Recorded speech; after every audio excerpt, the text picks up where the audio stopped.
उत्तर प्रदेश सरकार द्वारा एक शासन आदेश के जरिए प्रदेश के सभी जिलों के लिए एक नया गैजेटर तैयार करने का आदेश दिया गया है, जिसमें अलीगढ़ का नाम भी शामिल है। बता दें कि अलीगढ़ का अंतिम गैजेटियर 1909 में तैयार किया गया था। आपको जानकर हैरानी होगी कि अलीगढ़ को पहले कॉल के नाम से जाना जाता था। साथ ही यहाँ कॉल का एक किला भी मौजूद था। इस किले को विस्तार देते हुए अंग्रेजी शासन काल द्वारा 1804 में इसे जिले में बनाया गया, जो पूरे तरीके से किले पर आधारित था। इसके लिए 7 गेट हुआ करते थे। इन गेटों के नाम आज भी प्रचलित हैं। हर एक गेट के नाम से एक इलाका अलीगढ़ में बसा हुआ है। अगर देखा जाए तो इन 7 गेटों पर ही अलीगढ़ मुख्य शहर बसा हुआ है। जानकारी देते हुए अलीगढ़ मुस्लिम विश्वविद्यालय के इतिहास विभाग के प्रोफेसर M.K. पुंडीर बताते हैं कि अलीगढ़ को 1804 में अंग्रेजों द्वारा जिला बनाया गया, जो पूरे तरीके से कोल के किले पर आधारित है।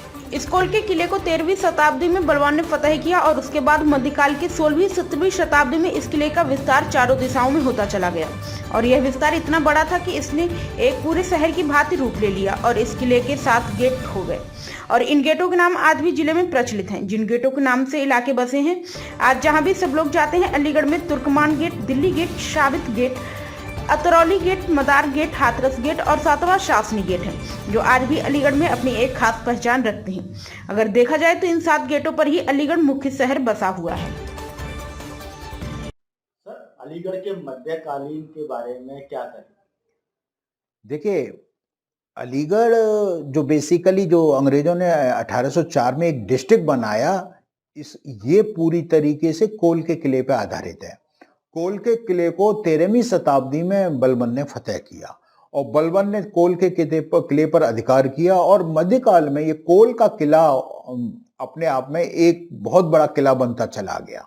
आप इमेजिन करिए कि कोल के किले का विस्तार चारों दिशाओं में हुआ और मध्यकाल के, जब मध्यकाल कहना चाहिए, हम 15वीं 16वीं शताब्दी की बात करते हैं, 17वीं शताब्दी की बात करते हैं, जो मध्यकाल की मुख्य शताब्दियां हैं, उसमें इस कोल के किले का इतना बड़ा विस्तार हुआ कि इसने इस पूरे एक बहुत शहर की तरह पूरा अंदर डेवलपमेंट हो गया और इसका जो किलेबंदी का परकोटा था, उसका भी सरकमफ्रेंस बहुत बढ़ गया।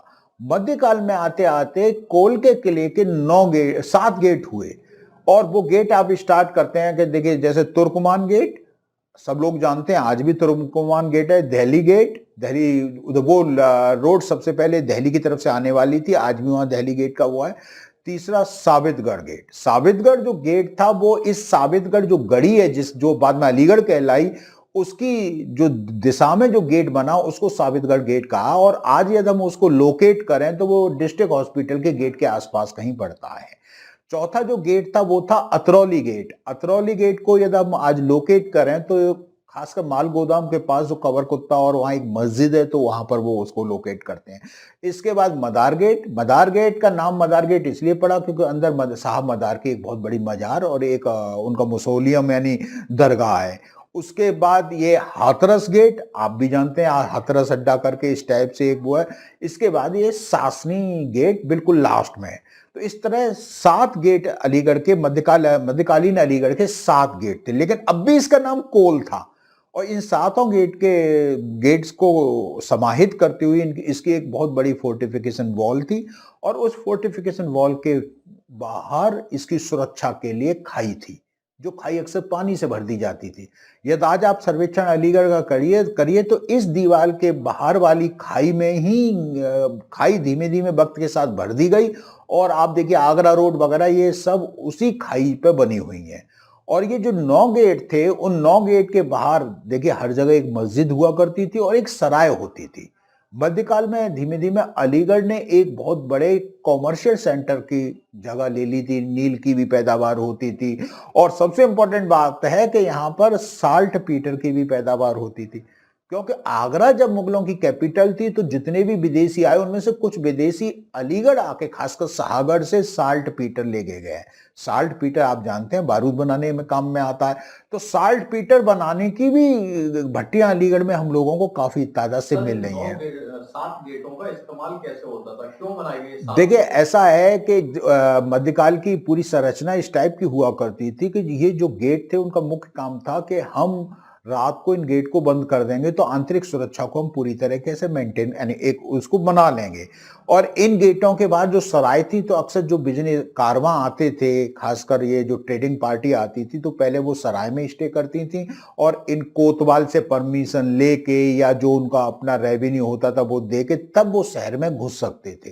तो शहर में घुसना जाना और आना बिल्कुल फ्री नहीं था।